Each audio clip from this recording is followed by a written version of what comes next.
Welcome to Astrobites, a podcast featuring tales of planetary alchemy to help you journey consciously and in tune with the universal space that surrounds you. I'm Sylvia Gersenzweig, your host. I follow the moon, and every 2 weeks I'll bring you something to munch on about the energies at play and how to best navigate them.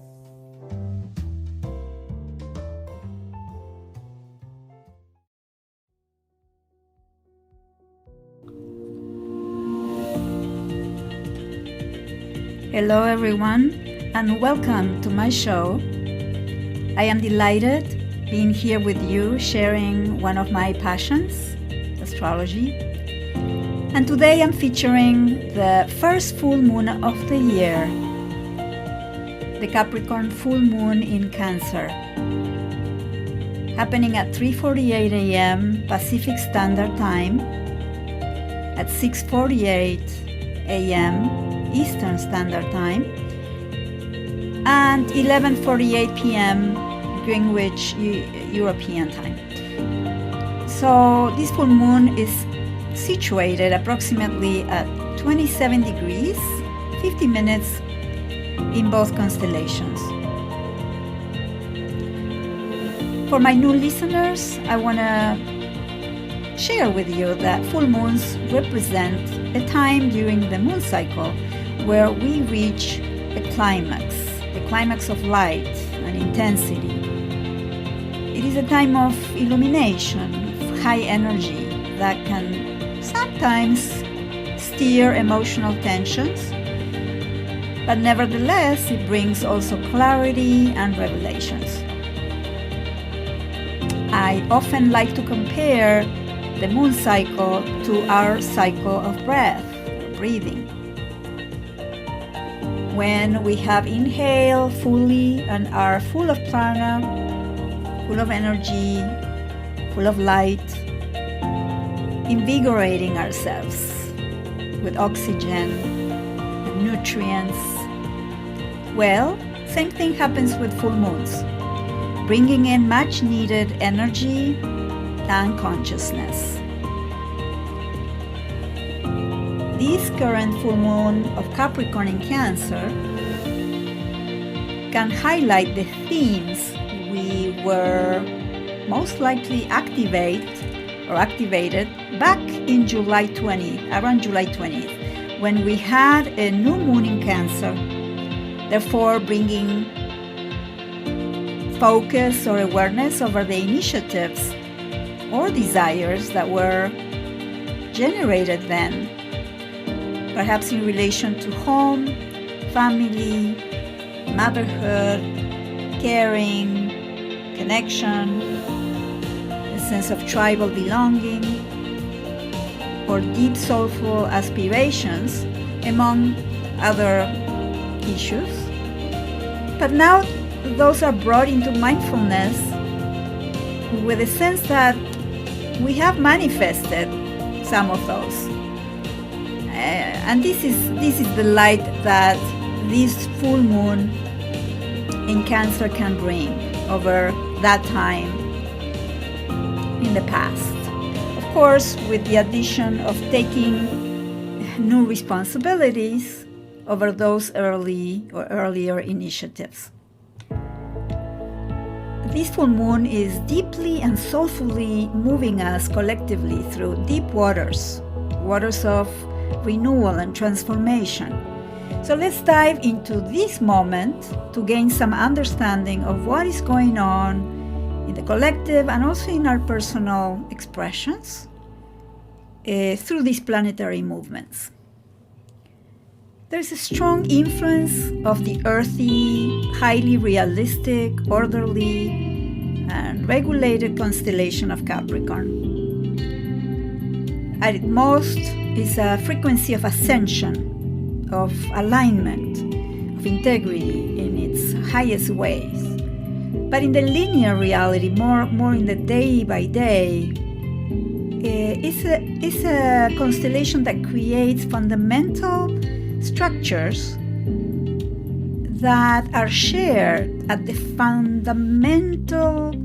foundational level of any creation of any society. Well, much of these structures are starting to crumble right now in the light of many emerging and innovating societal values that we are aware of.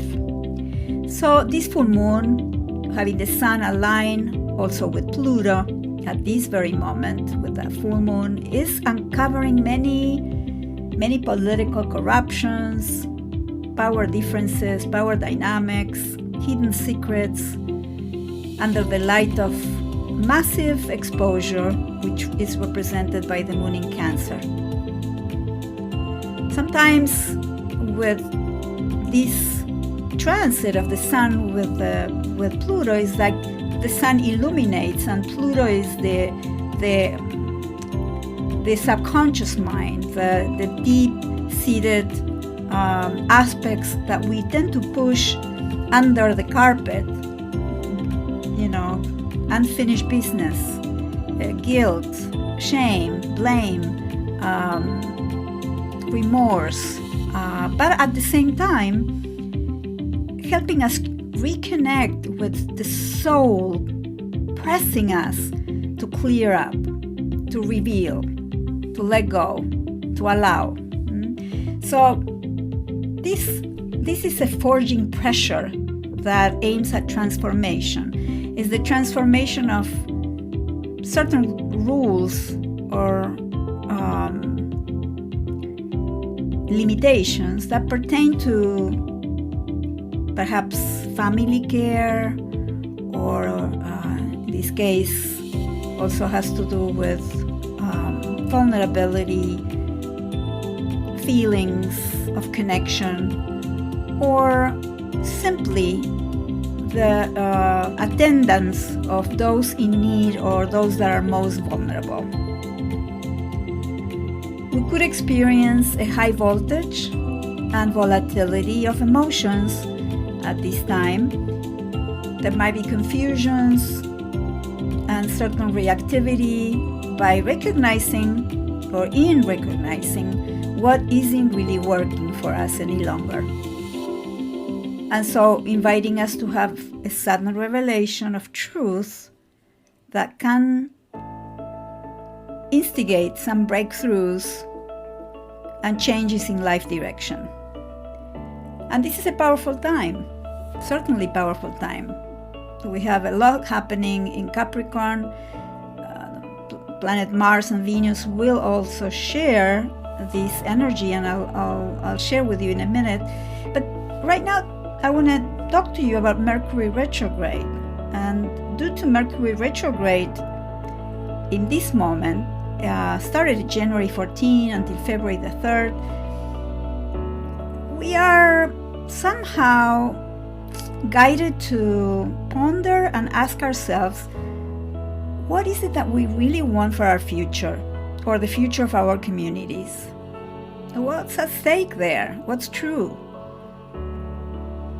What needs to be brought into light, and what is old, and what are the habits or the patterns that we've done over and over again, and we are so aware of them right now, and how can we pause and shift? So as a rule of thumb, always use the re prefix. Is the rethink, revisit, renew, reconnect, reset, revise, restructure, reorganize, redo, and more, and many more. Say what you say and repeat it at least 2 times. We tend to fall into trance during these Mercurian windows, which happens about 3 times a year. So it is worth mentioning that these times can be also magical times, because everybody's in trance, so we're able to see the mechanics of life, of the source of the universe. It's almost like saying, oh, thank God you fell asleep right now, let me work through you.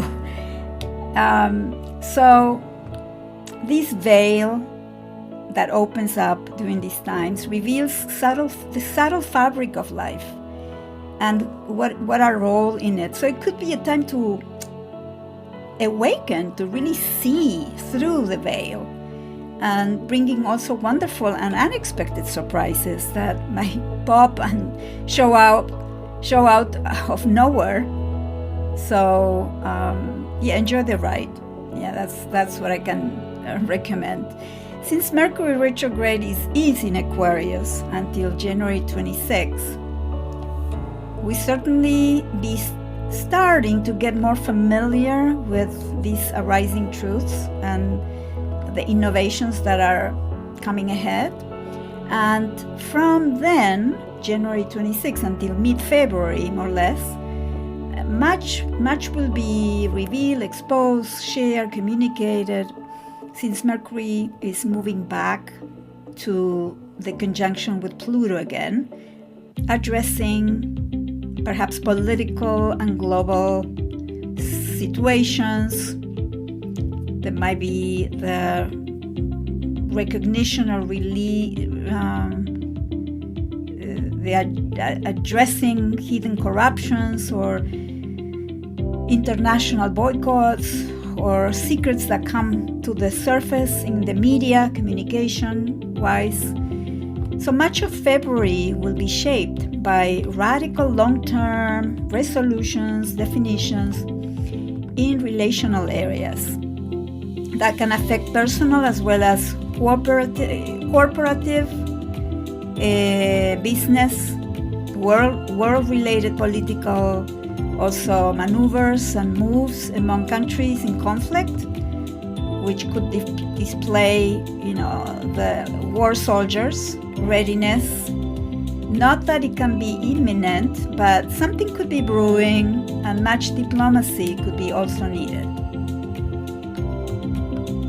Mars and Venus will also conjunct Pluto by the end of February, beginning of March, and that's when Venus will resume its connection with fate and destiny, and that recognition of, there is a death of what it was and a new beginning. So it could be very regenerating, transforming, liberating, and is in relationship to love and relatedness, in the light of commitments, responsibilities, or obligations that might be discussed and therefore brought into a transformation or a change that it will be worth remembering, because there's a lot happening there with Mars, with Venus, with Pluto. It'd be interesting to think about that, the difference of the different feeling or the different concepts between commitment, responsibility, and obligation. And I think they are different and they are also connected. And so that'd be interesting to just ponder, ask ourselves what those are in our life.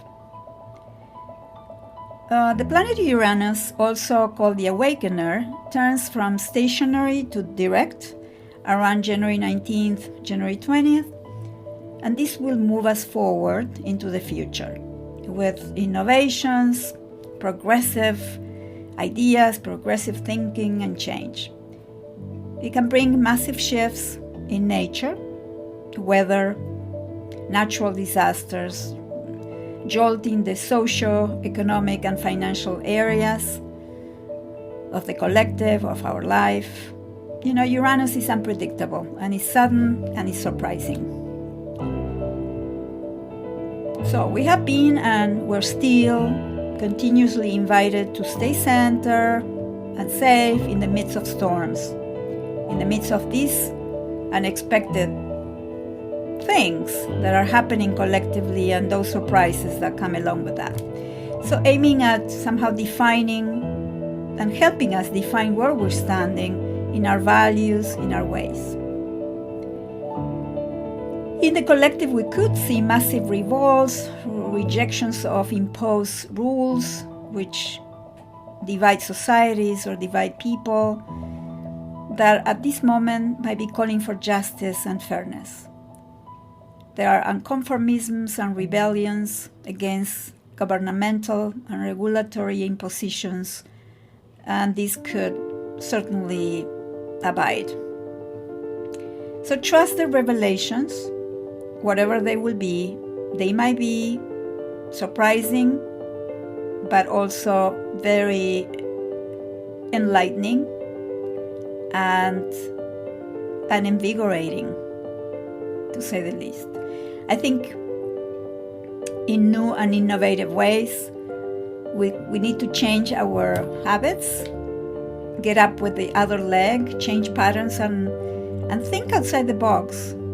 Stop, observe, detach from the old and the options and the choices that could be new before any action, so that we can make these conscious decisions. With Jupiter in Pisces until May, we need to understand global issues, inclusiveness, universal principles of healing, what heals, the spiritual source of conflicting divisions within ourselves and among each other. Pisces represents the ocean also, and we might be very aware of how polluted and trashed they are, and perhaps take action after that when Jupiter enters Aries. We might find ourselves reaching high states of love, compassion, joy, inclusion, openness, reaching the divine in our meditations, for instance. But also we can experience chaos, desolation, loneliness, despair, confusion, anguish, if we choose to stay locked in our intellectual, rational mind, trying to figure out what can only be understood with our hearts. And from that place, calm down and find the peace that passeth all understanding. Intuition, inspiration, and the joy of presence will be high and powerfully revealed to those who can listen to the wisdom of their body and heart. I want to remind you that for a full reading of your personalized chart, you can message me at transformforjoy@gmail.com. Our next bite will be the new moon in Aquarius. Blessings in all ways. Until the next bite.